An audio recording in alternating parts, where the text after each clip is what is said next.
नमस्कार दोस्तों। आज मैं लेकर आई हूँ बड़ी बहू का दूसरा भाग। अगर यह कहानी आपको अच्छी लगे तो प्लीज हमारा चैनल सब्सक्राइब करें। नीतू के देवर की शादी की तैयारी चल रही थी। घर का माहौल बहुत अच्छा था। नीतू को भी अलग से शॉपिंग के लिए पैसे दिए गए।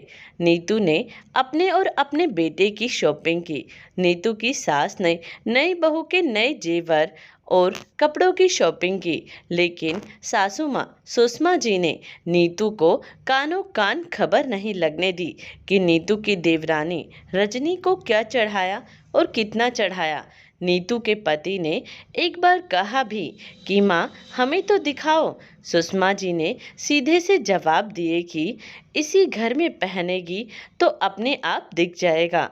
अब तो मैंने रख दिए हैं। जबकि नीतू के पति अपनी सारी सैलरी अपनी माँ सुषमा जी के हाथ में ही रखते थे। सुषमा जी नीतू को घर में आया कोई फल से लेकर मिठाई सब अपने ही कमरे में ताला लगाकर रखती और नीतू वह तो रसोई और अपने बेटे तक ही सिमट कर रह गई। देवर की शादी हुई।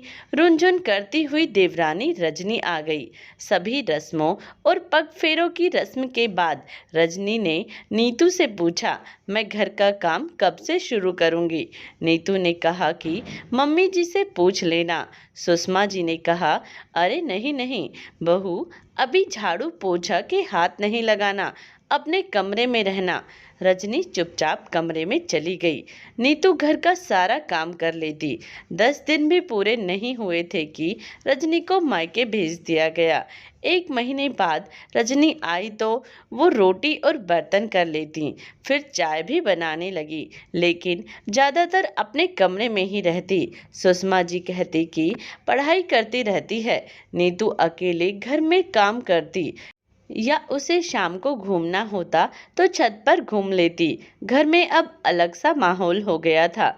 रजनी ने धीरे धीरे नीतू से बोलना ही छोड़ दिया और सुषमा जी का लाड रजनी पर बरसता रहता। सुषमा जी नीतू को नीचा दिखाने का एक मौका भी नहीं छोड़ती और सुषमा जी रजनी को बड़े प्यार से रखती।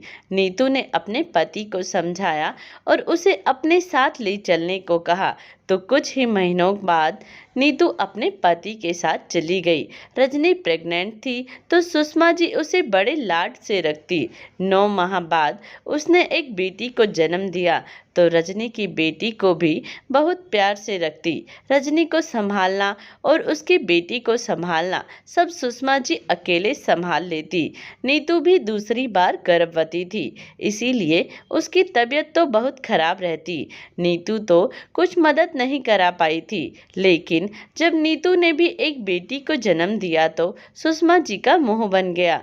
नीतू जब भी सुषमा जी के पास 1-2 बार आई तो देखा कि रजनी और सुषमा जी में माँ बेटी जैसा प्यार था।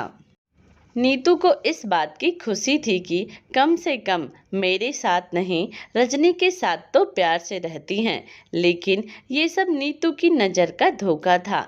उसे इस बात का एहसास जब हुआ जब रजनी और सुषमा जी कमरे में अंदर झगड़ा कर रही थी और सुषमा जी भुनभुनाती हुई कमरे से बाहर निकल सीधे ही घर से बाहर निकल गई और रजनी अपने कमरे में थी। बाद में सुषमा जी ने बताया कि छोटी बहू ना ही घर का काम करती है, ऊपर से तुम लोग घर आते हो तो इसको ये भी सहन नहीं होता, इसको भी बाहर रहना है। मैंने तो बोल दिया जाओ तो बाहर नौकरी करो और साथ रहो। अपने पापा को कहती नौकरी वाला ढूंढे, जमींदार के साथ शादी करेंगे तो गांव में ही रहना पड़ेगा, भैंसों का काम भी करना पड़ेगा और घर का भी सभी कुछ संभालना होता है।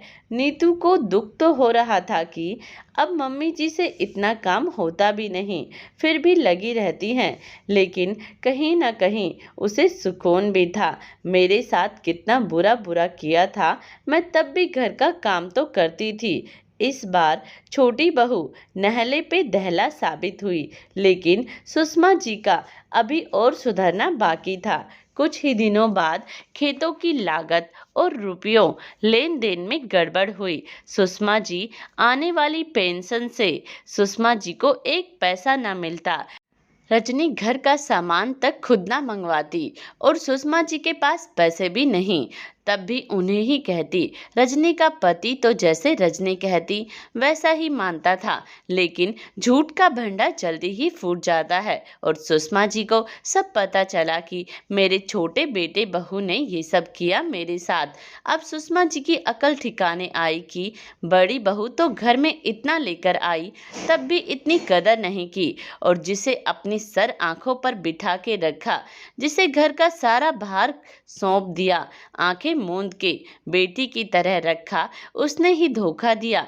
छोटे बेटे बहू ने माफी तो मांग ली, लेकिन सुषमा जी को अब बड़ी बहू की याद आ गई थी कि कैसी भी थी हम दोनों की लड़ाई झगड़ा होता, किसके घर में सास बहू का झगड़ा नहीं होता। कहते हैं ना, जहाँ दो बर्तन हो वहाँ शोर तो होगा ही, पर फिर भी सास बहू की जोड़ी तो अनोखी ही होती है। आज बड़ी बहू से तो माँ का रिश्ता निभा रही है और छोटे बेटे बहू को भी माफ कर आगे ऐसा काम ना करने की सीख दी गई और दोनों शर्म से पानी हो गए। दोस्तों, इस कहानी के बारे में अपनी राय कमेंट्स बॉक्स में जरूर दें और प्लीज हमारा चैनल सब्सक्राइब करें। धन्यवाद।